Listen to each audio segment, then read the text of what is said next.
Good morning, friends. We have probably what's going to be a nice quick one this morning, and we have a bass. I don't get a lot of basses in, but the thing is with basses, I don't know what it is with basses. I post a video of bass guitars, but don't do very well at all. People just don't seem to be interested, but I'm interested. Anyway, let's have a look at this. I love these guitars. This is the Goth, is it the Goth version of the T-Bird, Thunderbird, whatever. Anyway, Epiphone, deep 6 pickups, whatever they are. SIXX, Nicky 6, probably. This is one of the bolt-on neck ones. I had one of these. I had the Pro version, which was a set neck, 7-piece walnut and maple neck, and it was a fantastic bass. Slightly different bridge to this. Not mad keen on these bridges, these 3-point bridge systems. I do like the 4.1 better because it is more stable. But anyway, why is this in? Well, definitely got back bow, so we need to alter the truss rod. The action is really high, so again we need to give it a setup, and frets need polishing. So we're going to give this the full bit, set it up. It's not going to take me long though. It doesn't take long on basses. It's why I charge a little bit less. I charge 40 quid for a bass setup. Where it's 50 for a guitar. Polish the frets, blah blah blah, quite a simple one. Reset the bridge, check the intonation, check the nut slots, and check the frets. If it needs no fret work, it'll be a straight £40, and that'll be it. I don't even know why I'm filming this, because I'm probably not going to release the video, but at least I will have a record for the owner, and he can see that his guitar has been worked on. So anyway, I ain't got too long to do this because I'm going out for a breakfast this morning, a church breakfast. Church gets together now and again, the men of church, and we go for breakfast to Wetherspoons. It's what we're doing this morning, so need to crack on for that. So, gonna get on with it. So, I have one question already. You may have noticed there are no knobs on this, no tone, no volume, just a switch. And it appears that it is off in that position and on in that one, and I find that very, very strange. So I've just messaged the owner of this bass, asking him some questions. I'm surprised he's up actually at 7:15 in the morning, but he is. He's probably walking his dogs, and I'm waiting for him to get back to me, and we can see what we're going to do with this. The action is as high as a kite. It is stupidly high on this side. You are talking 6mm. We are going to get that right down. The reason it was that high, I imagine, was because of the back bow. Stupidly stupid. In fact, let me measure it. Just wait right there. Did I say 6mm? Well, let's have a look. Well,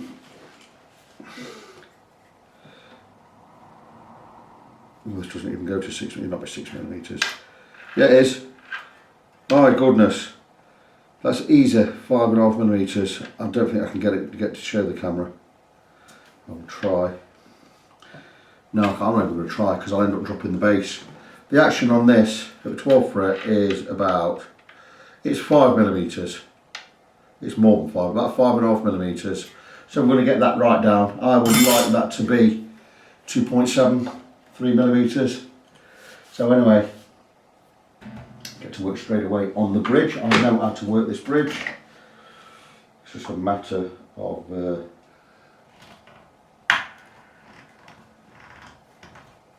screwing these into the, why the heck do I need to screw into the body? Maybe there's a lock.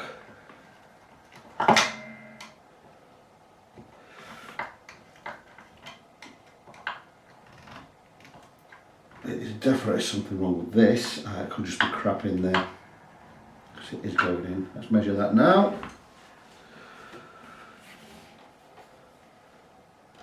Still going in here. What have I done with? Put it down somewhere. Okay. Let me crack on with this, and I'll come back and show you what I've done shortly. So the trick to lowering the bridge on this is to loosen the strings, which I've done. We've got the strings lowered as low as they'll go, and we're about just under 3 millimeters here, probably around about 2.5 millimeters on this side, which is great. We're tuning to D, and the model, by the way, is an Epiphone Blackbird. That makes sense now. And this switch is off or on. That is it. Nothing else. So what I'm going to do, why I've got the guitar laid down, I'm just going to set the intonation.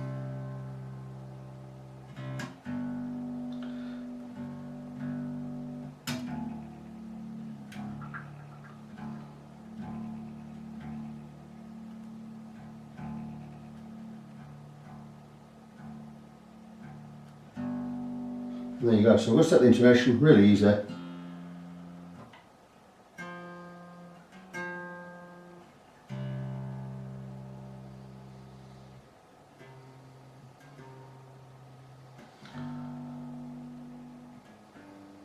That's good, because the intonation's right.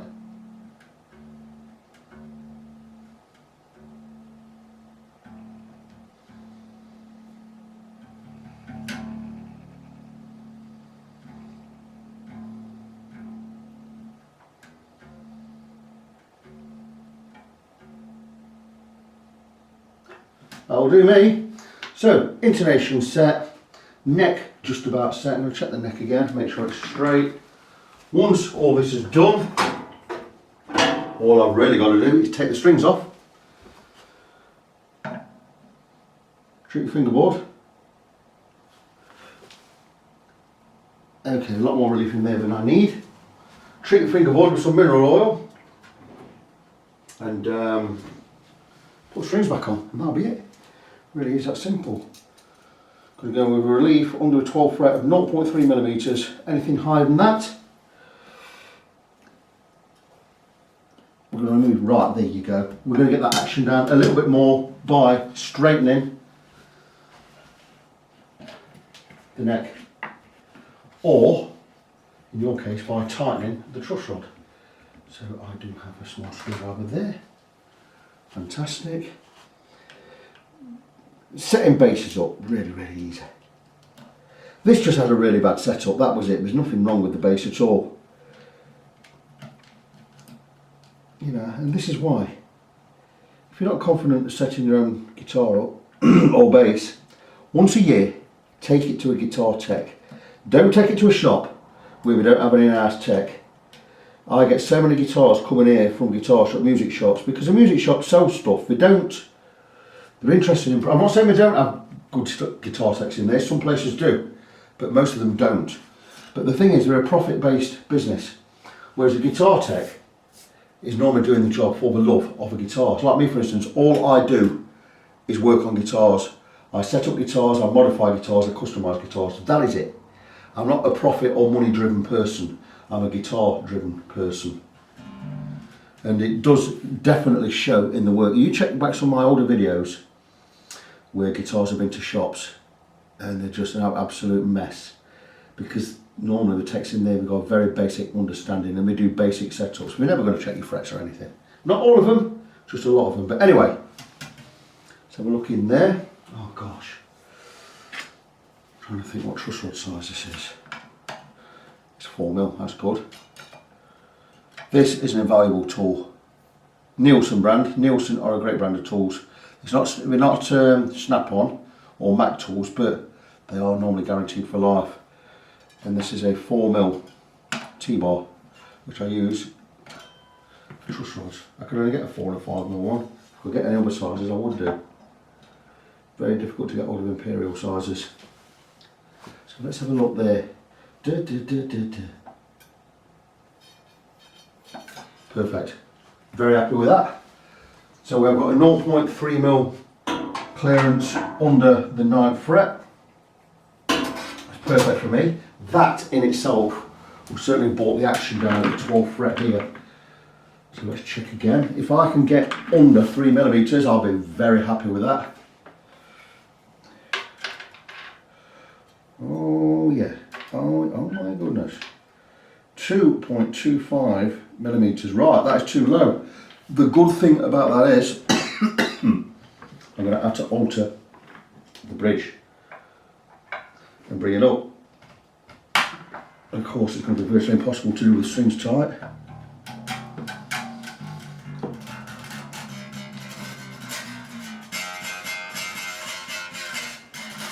There are strings buzzing now, you see. Means I've probably got a little bit too much, or probably not enough relief in the neck, which is fantastic news.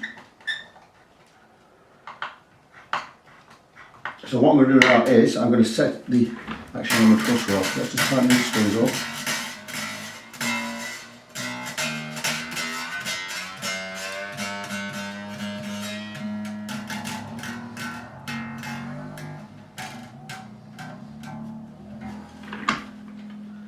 Okay, we are on.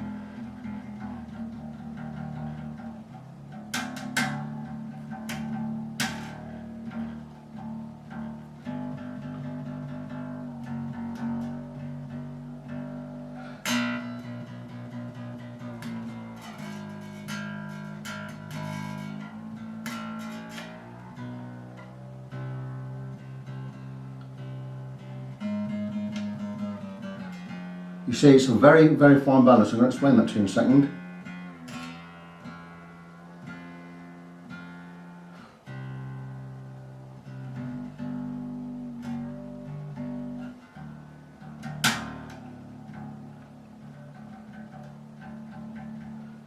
So what we are doing is we are balancing the pull of the strings.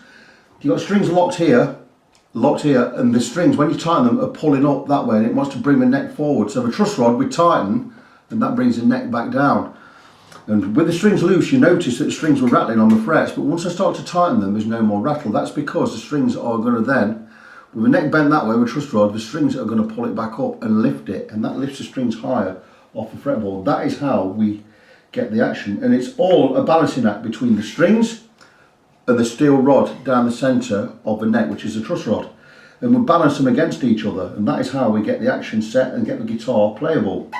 So that is what we're doing at the moment. So what I'm doing is, again, I'm going to check the height here, and we are now, that's more or less where I want to be, 2.75 above the 12th fret there, and only 2 millimeters on the far side. So I'm liking this side, but not this side. I need to bring this side up a bit. So I'm going to again bring this side up and give this just a little turn. Then I'm going to check again, and I'm looking for around about 2.75 on the gap. The gap I'm talking about is from the top of the fret to the bottom of the string, and I'm looking to be about 2.75 around here, which not quite the 2.5. Could come back just a little bit more. And I'm just going to bring the bridge a little bit higher, like so. And always checking. And there, I'm very happy with that. 2.75 above the 12th fret there. Still low on that side. 2 millimeters, like to be 2.25. Let's have a look again. Yeah, very happy there. 2.25 on that side, 2.75 on this side. That is beautiful. It's exactly where I need it to be.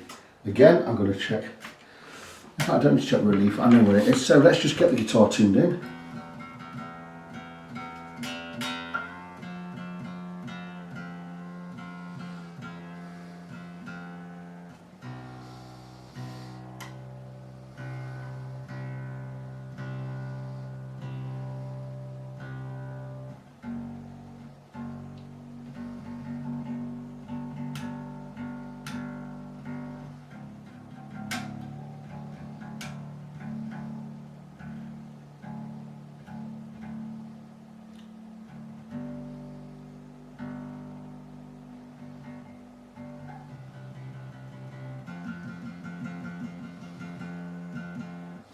Beautiful, really happy with that. So that is the setup done. Now the thing is, you might think it's done and finished, I can wrap this all up now and put it away. Well, I can't do that because I've got to polish the fret. So now I have the setup done, I've got to remove all the strings.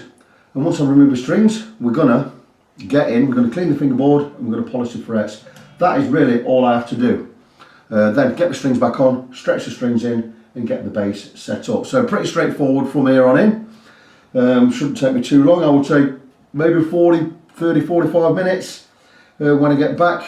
So back later. So very straightforward from here on in. I sprayed the whole fingerboard with some mineral oil. You know it's lemon oil. It's actually specially formulated mineral oil for wooden fingerboards, specifically the darker woods, ebony, what are we talking about here? Rosewood, and those woods of that ilk, Palfero, blah blah blah. Anyway, I've sprayed the whole fingerboard and let that soak in 10-15 minutes. And that'll lift up any grime, we'll wipe all that off. It'll also treat the wood, something that I recommend you do at least once a year, maybe even every 6 months. But while I'm waiting for that to dry, I'm going to polish the frets. And again, I'm just going to show you how I do it, how to do it. And you're going to need something known as, I think we call them a fret guard, but that's not quite true because they're not a fret guard, they are a fingerboard guard. And what you do is you place these over the frets and you're then able to polish. Right, so see that? It's got a slit in it there, and you just whiz it over the fret, protects the fingerboard so you don't scratch the fingerboard. And then I'll just take some steel wool and I will just straight over the top of the fret, and we'll just get all that grime off there. And there you go. And that's it. And there you go. And I'll just go across all the frets and make them all look really nice and shiny again, silver again. And once that's done and we've wiped off the excess oil, we can get the strings back on and get the guitar set up. Not difficult. And here we are, all done. I've got the camera zoomed out just so you can see the bass. And it's a no frills, but don't let the no frills thing take away from what this bass is. No volume, no tone, just an on off. But this is a rocker's bass. It is so powerful and beautiful. I've had it plugged in and been playing it. And it came in with a bowed neck. It needed a good setup, needed the neck set in. I've got the action down nice and low, 2.7mm above the 12th fret on the low, and 2.3, 2.4 on the high. And it's just a great looking bass. Pickups are a deep 6, 6 spelled S-I-X-X. Is that 6 with a kiss? No, I think we all know it's for Nicky 6. And what a great looking thing. And I've got it plugged into my little Ignata 15 watt tweaker guitar amp, going into a fuzz pedal. Hardly any fuzz on there. It is a 4P FX Fallout Cloud, and let's just turn it on.